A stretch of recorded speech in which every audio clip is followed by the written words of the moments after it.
Jibi, Jibili Yangi. Linganga bébé, linganga maman. Petit nanga, molene. Linganga chérie, linganga copine. Donc, tout ça, comme moi, pour moi, il va laisser la tête. Bino ba jaloux, ba jalouse. Nabi ke boya bolo ba to connait John place tête tout ça vous est-ce qu'on déjà advienne que pour la nature là. Oui, ça dit ba douleur, ba souffrance, ayebi nga gérer et puis ça continue.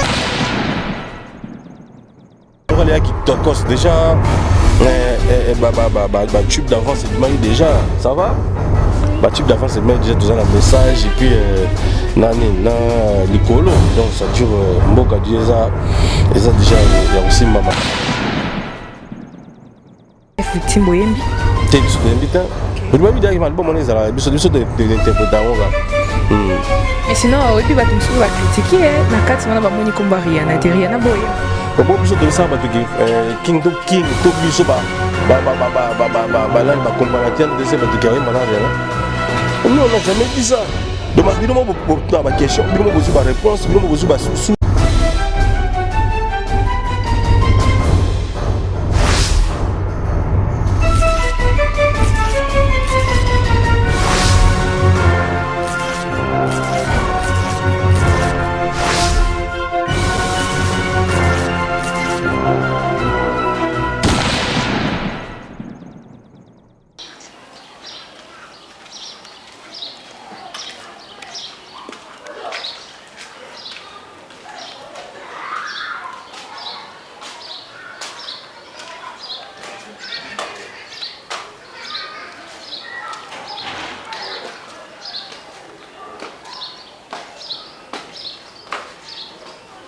Mesdames et messieurs, bonjour et bienvenue dans votre chaîne d'excellence à cleboa.com.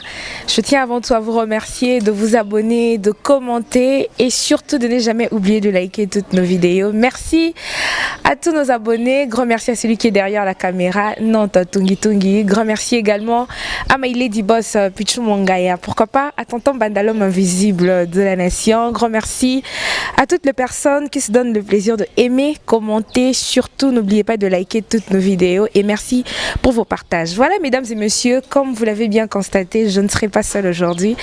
Je reçois pour vous Ambassi Bourgeois, autrement appelé le Prince Asela. C'est avec lui que nous allons dérouler cette émission. Ambassi Bourgeois, je trouve que ça a déjà entraîné. Je profite aussi pour faire un clin d'œil à la crème de crème Aini Moussoulou, gros bisous à toi. Pourquoi pas au bâton de Moïse Podoka Kalunga. Voilà, mesdames et messieurs, comme je l'ai annoncé, je ne serai pas seule aujourd'hui. Je suis avec le Prince Asela. Ambassi Bourgeois, bonjour. Bonjour Chitoukanet. Et puis bonjour Nabatoutou quoi. Voilà. Merci beaucoup Ambassi Bourgeois. La fois passée, en tout cas, vraiment, Nazaya qui dérangeait Nabatou. Pourquoi Nazaya qui commentaire à basket au l'attaqué? Batumsu bazaki leze ndenge nini kaka Ambassi mtokoza na basket wana kini. Voilà bato wapi. Ba congolais karati. Il y a peut-être il y a partout dans le monde ka ba congolais na boy na ka ko préciser pour mutanga yebi déjà. Azwakimia ko. Azwakimia donc des fois quand on fait des choses c'est pas pour déranger les autres. Nous on n'est pas là pour importuner les autres. C'est vraiment pour leur ça guetter.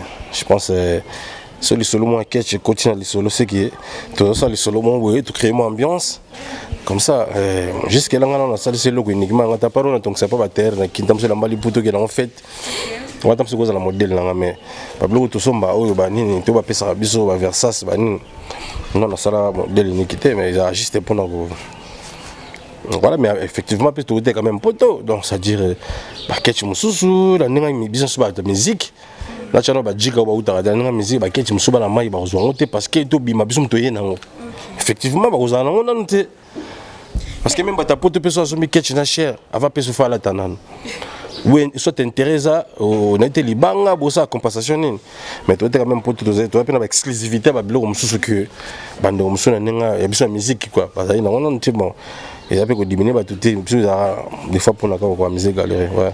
Mais Ambassi, est-ce que déjà comme Elio Namato, parce que je reçois des appels de gens, bah Ambassi Bourgeois, de pas aussi pote, toi comme orgueilleux, il commence à trop parler, à comme trop fier. Est-ce que c'est comme Elio Namato? Je n'ai jamais été orgueilleux. bah voilà, certes batou biso sko moni batou balinga vivre na ba préjugement batou balinga ozala je sais pas qu'on appelle moi prétentieux ils en a batou bazara bon pour le moment on a manque à faire parce qu'il y a des orgueils, il y a des orgueils mon biso on est ma vie ma sœur avec le peu du temps où on a sali il y a un voyage dans aigle ça s'appelle pour orgueil na match un orgueil qui tout gros salon on n'a pas besoin de ça on n'a pas besoin de ça on a la orgueil te batou baza ba prochain ba yebi et puis Annette, je pense que pour toute cette émission, tu m'as appelé, on m'a sonné 10 fois pour la yamba. Donc là, sur le gay, en tout cas, dans un an, et à Zélanan, au moins, mais on a regardé, au moins, on a occupé, au moins, on a contre-état, comme si on a habité tout ça. Tout ça, mais si on a le trop, en tout cas, aussi. Regarde, depuis qu'on a le trop, depuis qu'on explique à Kandé, parce qu'on a le on met, Fabiso, tout ça, on a accepté d'être tous les gens, tout ça, on a droit de réponse. Vous avez raté sur tout le monde, c'est l'émission, lobby n'importe comment, le gars, on a soko, on a tifeste, on a répondu. Mais dans ma question, on a peut-être un droit d'éclaircissement, quoi. Mais quand on a orgueil, on a évité mon temps, on a sous, on a roulé, on a fait le con, on a eu un gâté, allez à lui, on a comme orgueil, non, orgueil, ça n'a pas de Voilà, merci beaucoup Ombassi Bourgeois. En tout cas, mesdames et messieurs, comprenez que je reçois pour vous le prince Asala. To me kama robeta ma solo ya mouvement, ma solo ya ndimbu oyo, batu bazo zela vraiment hein. Kandeto zela, advient que pourra. Mais je profite aussi pour faire un clin d'œil à Nestor Lukusa, le ministrable depuis le Canada. Je te salue. Ombassi Bourgeois, évolution et advient que pourra comme il a niveau. En tout cas, je voulais trop bien. Je pense mais ça là une grande partie déjà donc on a fini hein. Quand même album qui n'a pas mixage, par de chansons qui n'a pas mixage. Quand on a une émission précédente que dans ça là qui va partir ba clip na poto mais le réalisateur quand là il tournait avec lui à Bungsa ba image donc je sais pas imprudence en nini na rasiko na obligation na bande la clip Mobimba d'où on a qui ou bien tout ça on a Dubaï, on a fait le choix de Dubaï et tout ça on a qui mais vu que le programme est belé donc on dirait ma campé et ça nettement qu'on ralentir moqué mais quand on vraiment on a vraiment presque fini je pense que tu as touche moi Mickey Gaga sur la vidéo dans et puis et Nzembo qui mixage voilà. En tout cas Ombassi Bourgeois te remarqué vraiment Narumba Slim yo le col à Herman Empor yo garçon Slim Ozapena le seul artiste musicien à F victime à ça la promotion Nzembo de Makasi pour nini pas Kandarara non parce que na lingi ba quand même Nzembo parce que ngala on ça Nzembo en tout cas de moi-même je fais pas une chanson ça la succès moko de ouf en tout cas on ça pour la volonté mais non ça Nzembo pour le message et comment ça dure battre pena base à la pena emballer quoi que voilà tu regardes advient que pourra message capté et puis et vendre la mité ma battu donc ça dit mon d'accord que sa journée était sans Nzembo il est dans ma canisse le moninga lit dans on la mais bon moni critiquer biso trop en termes de promotion na Nzembo na biso ça la promotion tout et tout nous sommes rares na ba télé et à critiquer de tous les jours en tout cas c'est vrai et à critiquer de tous les jours et on a accusé quand même critique voilà j'ai vite compris qu'il faut avant Nzembo bima au moins ba Nzembo bima et non les gens bas à la surprise tu vois comme oh Nzembo bima ah Nzembo oh nani yote donc quand même banda bando les canaux na ça sa promotion dans les réseaux sociaux na télévision ba chaîne mode de la place awa ba dire non adjan que pourra ezaoya donc il y a un monde qui nazo booster penza Nzembo voilà je pense tant que bima ba Nzembo bima. Voilà, Ombassi Bourgeois, à la fois passé, tout le monde qui est au studio hier. Mais tout le monde qui peut lingala facile. Nous sommes des arabes frères, nous sommes producteurs par autre chose, beaucoup pour promotion pénile qui marque. Non, really, est victime parce que nous avons beaucoup de produits dans la victime. Est victime, on va exposer orchestration dans le groupe Nabiso. Bachelor, c'est un studio Nabiso, tout. Donc ils ont mis tous leurs moyens pour la réalisation en ligne.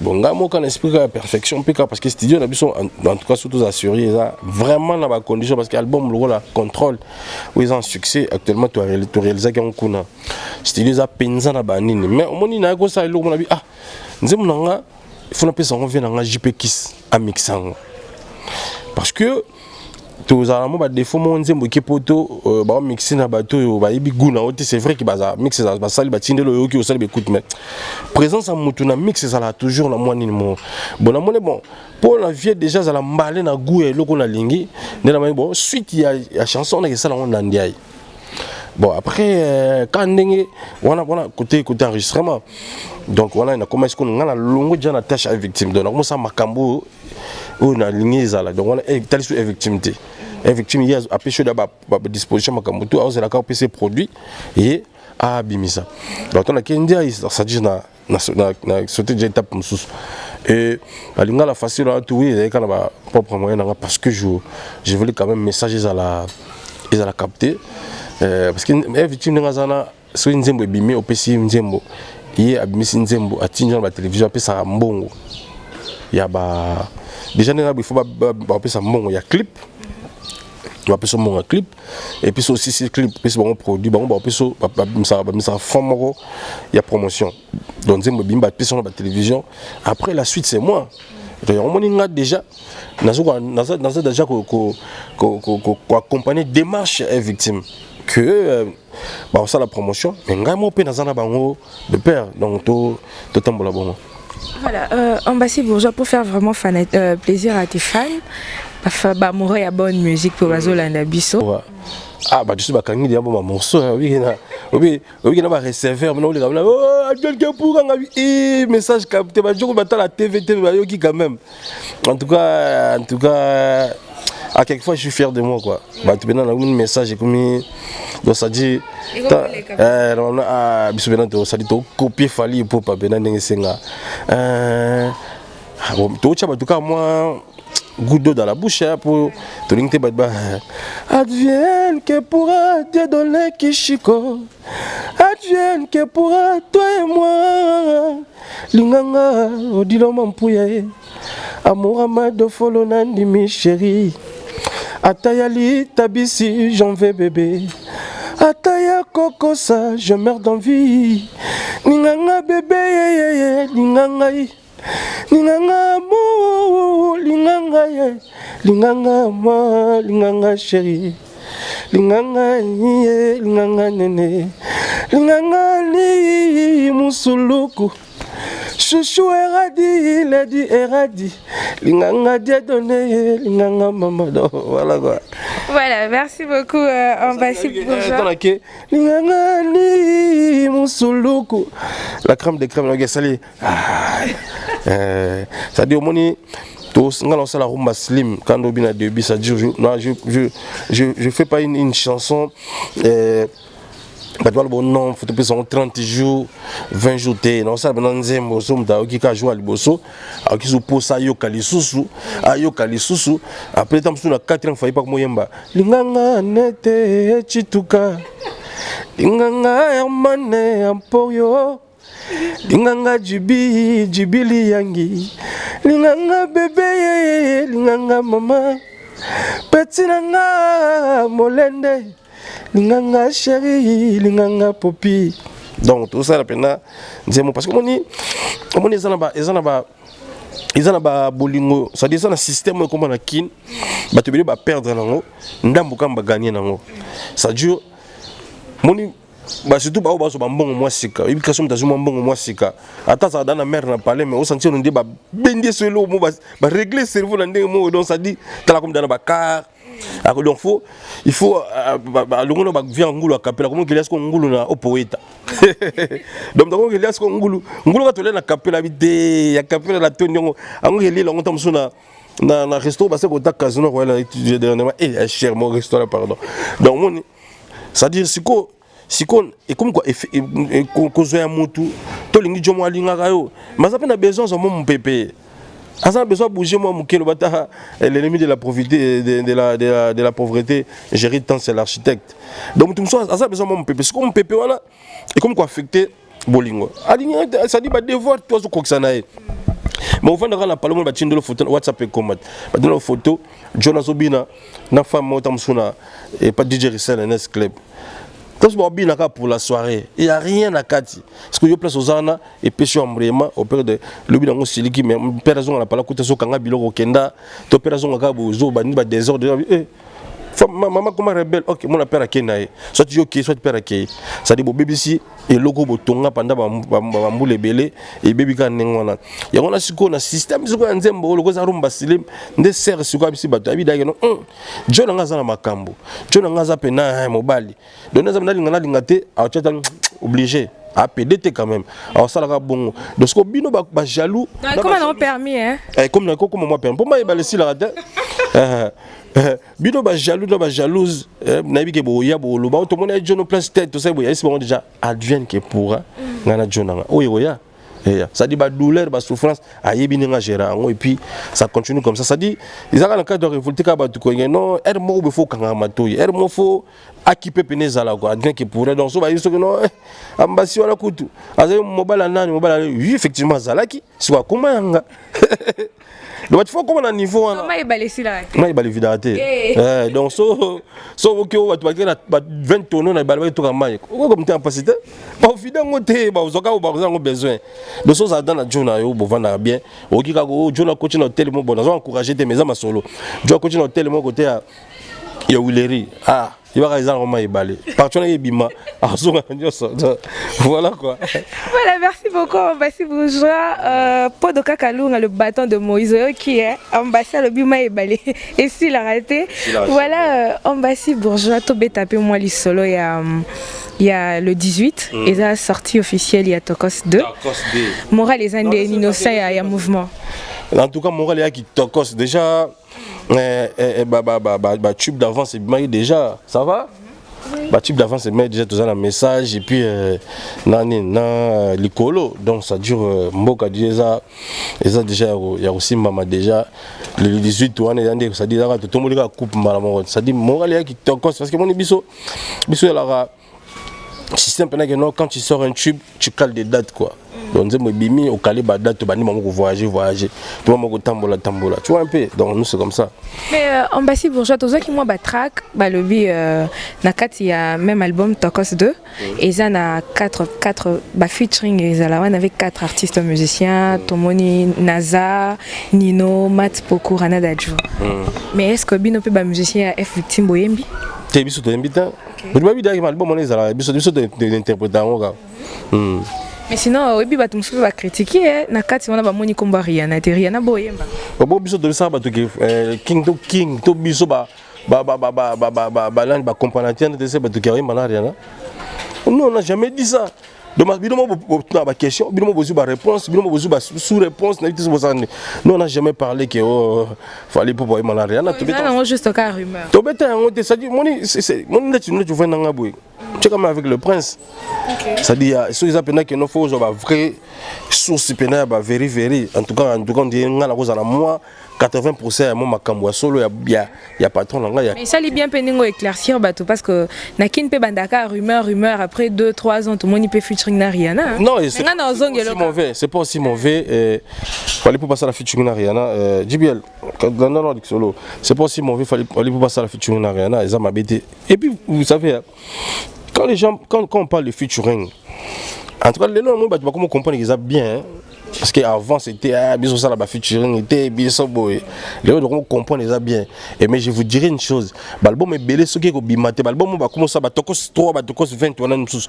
ce qui est la pour bima pour les appeler quand la promo va featuring parce qu'il faut faire un featuring des choix featuring artiste c'est mon quoi apporter l'eau pour apporter en retour ben biso totika ko baté que de Rihanna sur la tika betamate dans le bon émission monté aigle le bon émission monté donc jusque là biso au moni voilà c'est bon mais sinon Ambassi Bourgeois et l'autre ticket un peu ngana sorti à Tokos 2 tout le monde peut héritier watana beye pour bimisakara le 18 décembre bozo bangate yem du fa bangate biso de fa banga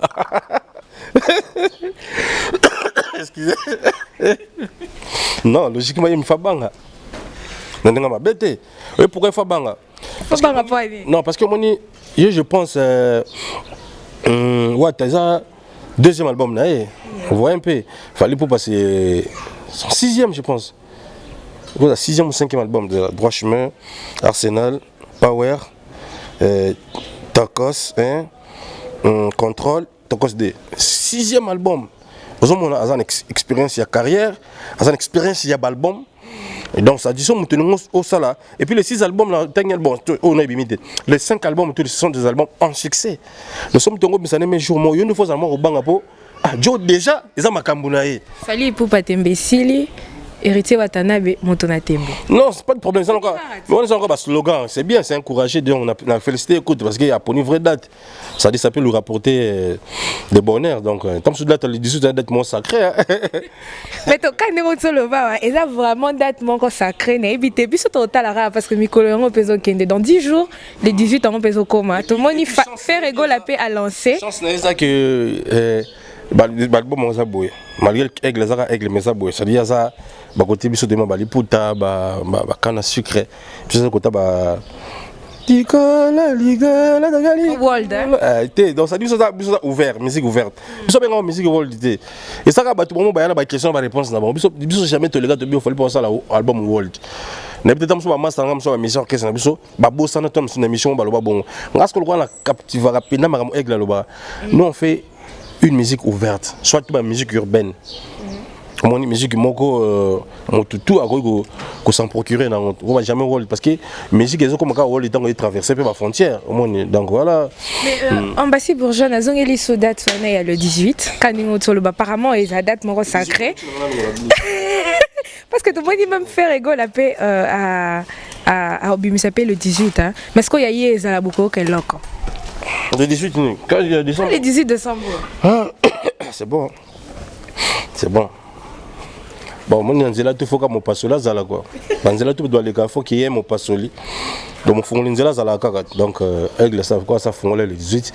Mon toutou. Bébé, tu as l'obéi, tu sais quoi. Pour logiquement, faut bébé, tu as pas le bâtiment à faire. Moi, pour la date, les 18.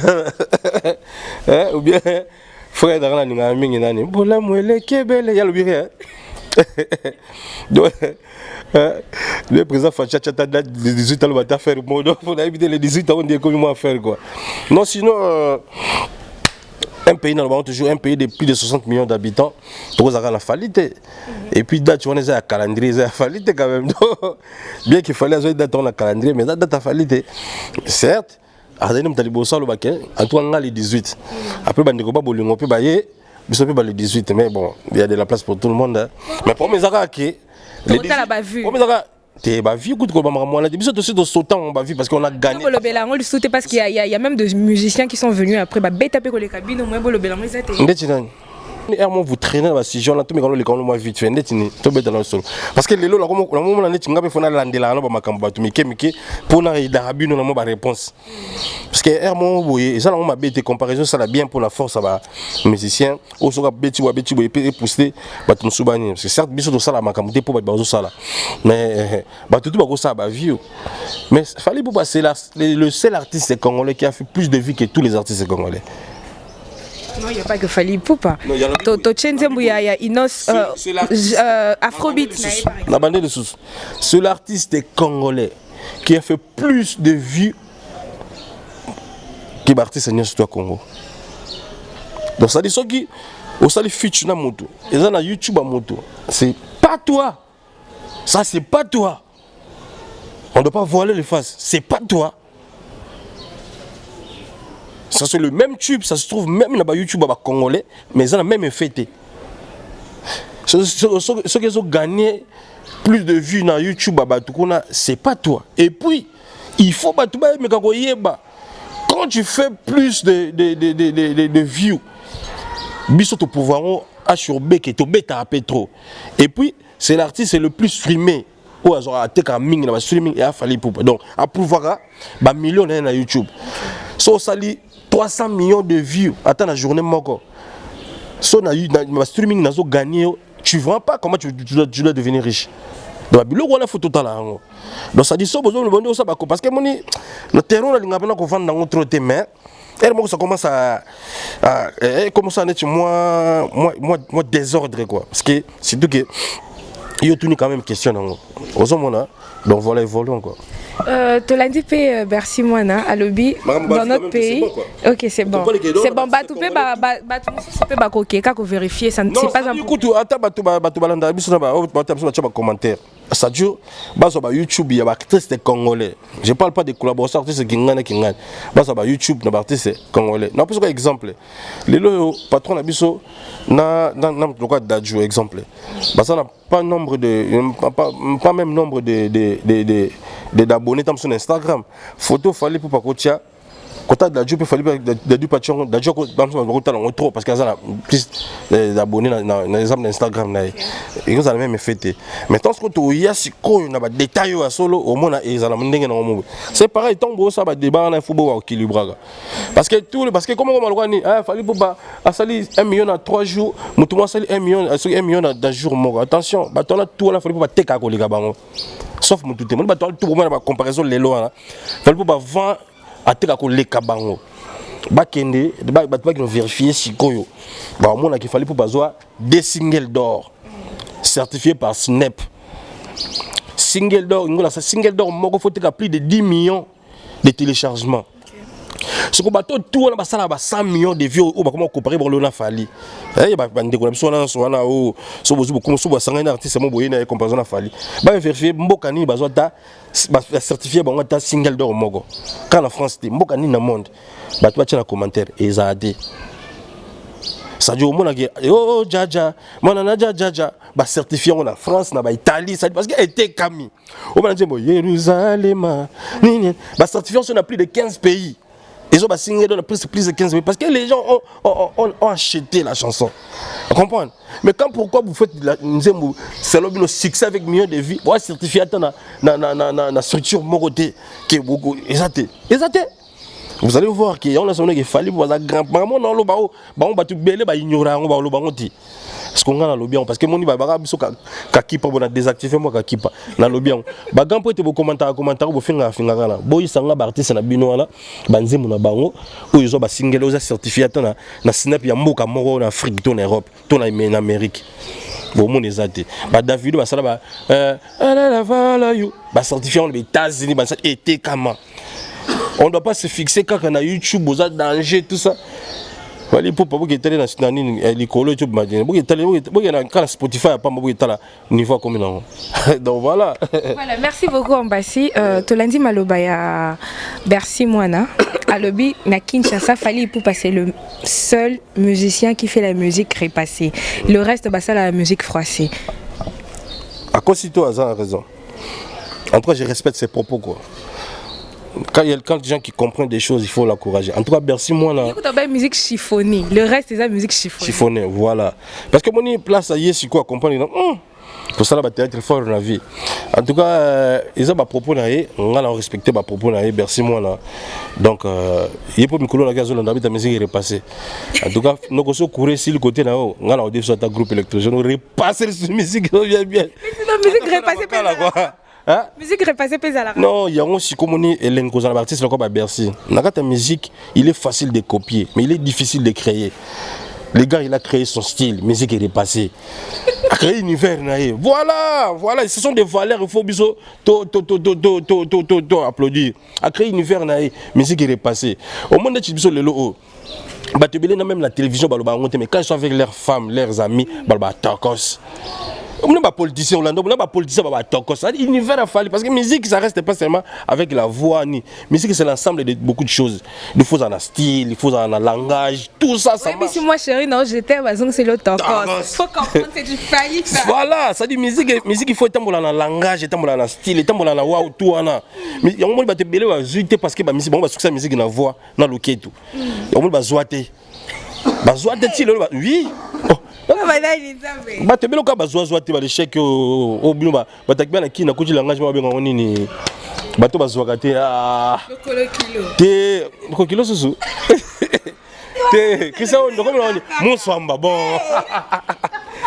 donc ma fille mon sombre pour son moza comme moi que je donne la deuxième primaire ote et là qui bateau va zoakaté le bateau va zoaté wana parce qu'ils ont pas compris le jeu tant elle glando à l'époque azo ba makamba ba featuring ba photo makamba zulu ba makambo netina film simba zonga ba domona le roi di magie hein les noms de ce comme Mikolo Neji biso ko na c'est ça ma Zanzibar c'est ça ma ya biso na limité de ce qu'on a palacha voilà to te comme Mikolo Zoya ça dit musique est tambola na idéologie et tambola ka tabou tabou neti mona mai na musique est repassée là univers na donc biso to kotiango en plus appelle la ko na bi mona singa ce qu'on a na bi rumba slim c'est ça l'idéologie na bien la rumba c'est une chanson sur mesure ça dit créer problème sur toi Congo tellement tu créer à trotter il y a un bloc à baninga tout le monde a magie ngana ina bi ya bini musique est passée ngana ça rumba slim ça nous est sur mesure il y a moto moko au moins quand prêter du cap ayana bakamono soto yebiana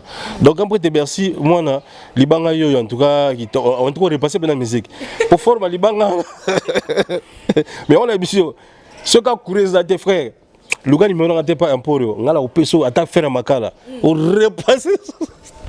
Voilà, merci beaucoup. On va si bourgeois, tout comme vraiment que j'étais dans l'émission d'Abusso. Il y a dit à Kimbe Tokos. Voilà. Netina film. Pochi tu connais pas non ça l'émission mais ça obita madame gondo bien netina film. Oui, quand on a oh donc ça dit mbala bosso princesse au mon centre quoi.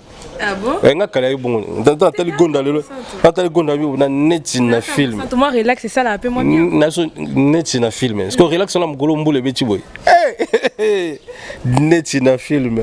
Voilà, merci beaucoup Ambassi Bourgeois, tu comme vraiment cochité. Té, ezali do continuer maintenant comme on a déjà moi qu'attendre vers la fin. Madame du cœur, la crème de crème Annie Moussouloukou, il n'y a pas deux, la seule femme quand elle te parle avec au sens pena douceur.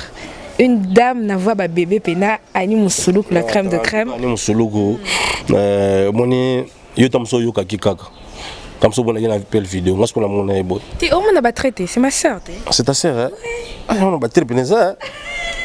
Donc, ça dit, sœur Nangaï, Annie Moussouloukou. J'étais avec elle à Paris. Donc, Pessi Bambo Tebele, mère à Laetitia, mère à Tamouchouer. La Pessi Bambo Tebele, serment bien. Donc, elle m'a aidé avec beaucoup de choses. Et on m'a à chaque façon, on a yemba na vocaux. Yemba kipinza quoi, c'est senti que non ah en retour, tu bois à peu reconnaissant. Et à passant peu ça me monte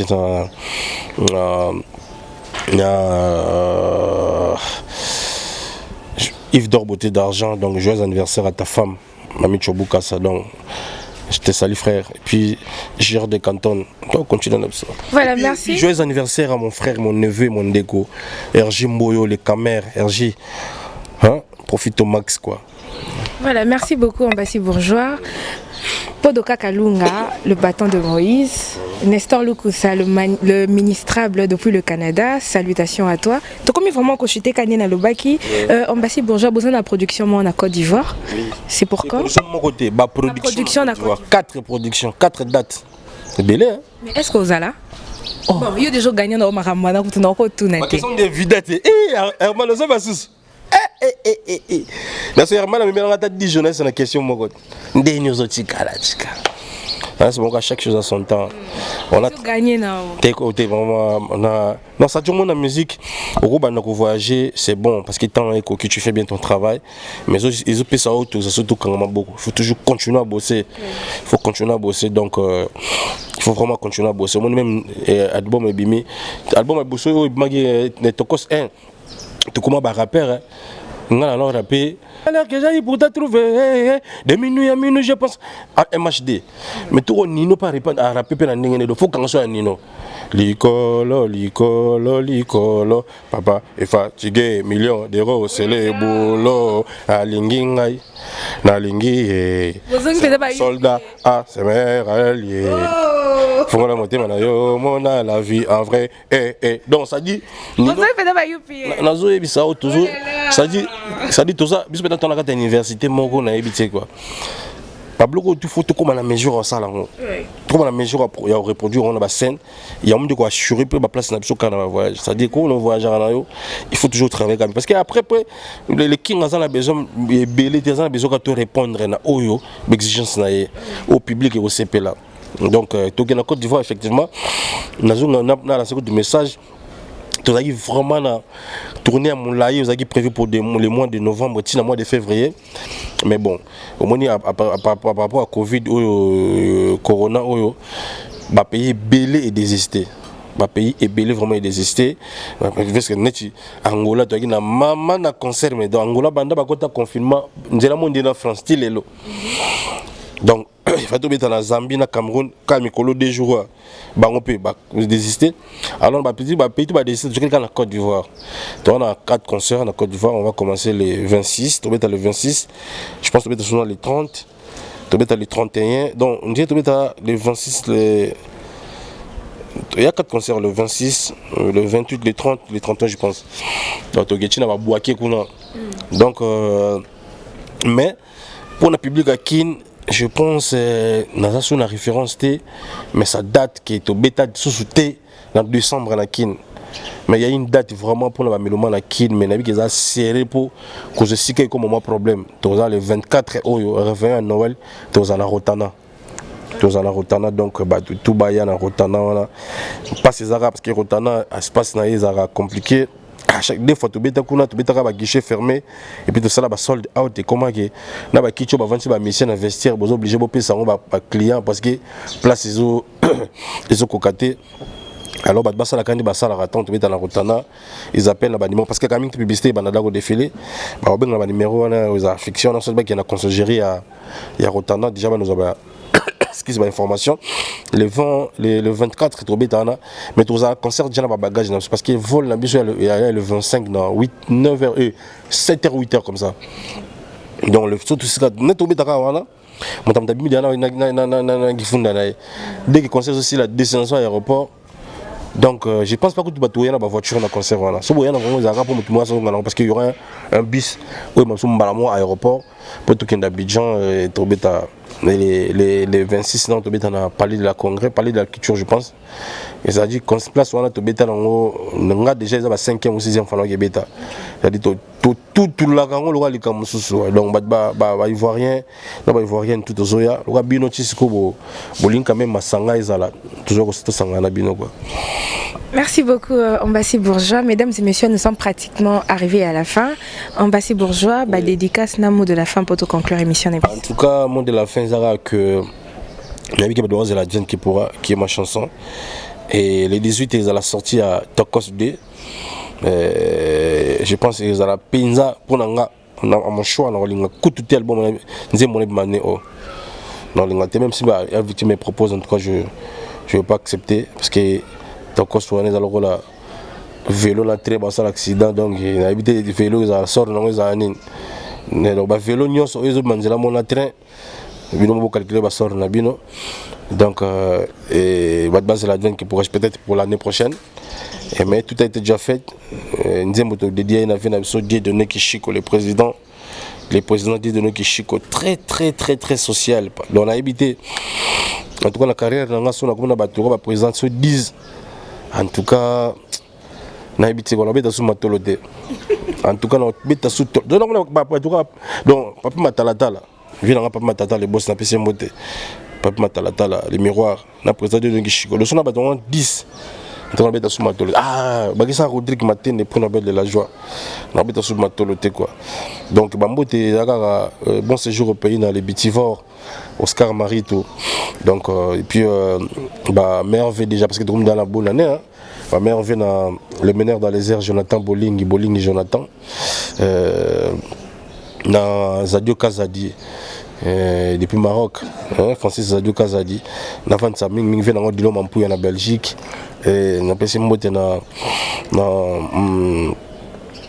oncle Blaise Mfumu bana c'est vraiment bodot tout puis mon mbote et puis na bana olne subwa wala quartier na Vandagi pendant la pesi vient na kombo kimi ngam konza olne c'est pas grave tu ratapoka donc na pesa mbote na Prudence Mbangi, les vieux Douve Moueni Douve, sœur Nanga depuis l'Allemagne, Valérie Njibi Valérie, Man Bamon Amoni, Amélie Son, la Jatance, au parleur toujours, et puis Madame Niki Jatance, Annie Moussoulou, la crème des crèmes, Tozongi Panama, Maman Amoni, Jocelyne Anderson, Anani Kodiastori, Abasser dans Paris, na Belgique, na Pessimote, na Chouchou, na Ira de la Blanche, maman na Kimia, ça dit ça dans sa voiture, moi, on est Kimia, paix. Et puis, na Lady Eradi, qui est sa petite sœur, na Pessimote, na mon père Pembéchéron, Massanangaï, Nelson Bessengandé, honorable Jean-Jacques Dinganga, depuis Bella. Na Belgique dans les kitata tout et na kitata avec tous les kitata donc on a personne va monter belé na Belgique na Paris ba tout tellement belé désolé na ki mana Hollande na pesa mbote na vie na ngali no moke mokeli lino moke Gino Sol Hollandais noir Edgar Nascimento hors du commun les États-Unis na pesa mbote na massa na Gianni Malemoussa très correct. Gianni Malemoussa, je te salue. Gianni Malemoussa depuis les États-Unis, Jonas Paco aux États-Unis, Viebou la simple mec, Mac Dedi Malambo, Oncle Blaise Nselema, Bombastique na Ele, Gary Iwele GI. Mon vieux Gary Iwele GI depuis les États-Unis, la robot ça n'a jamais. Toto Oseni les pharaons, Dieu Messi Oseni. Na Canada na pesa mbote na Jongadi na pesa mbote trop na pesa mbote na Célestin Masikini depuis Canada na batu nozo mona nga donc na Canada na pesa mbote na Sephora Ilunga je te salue ma sœur na pesa batu tout on s'en robo ça nous ba vouloir trotter donc surtout Paris on a base na robo ça n'a jamais évangile les boucliers. Mon vieux, toi-même, tu sais, les boucliers, ils viennent lever référence. Vraiment, on a tout basé d'Arturo Star Matuza, Annick Mande, Arnaud de Mukenzi Cruz, Namoni Donato Kala, Ouattara Nabiso, Namoni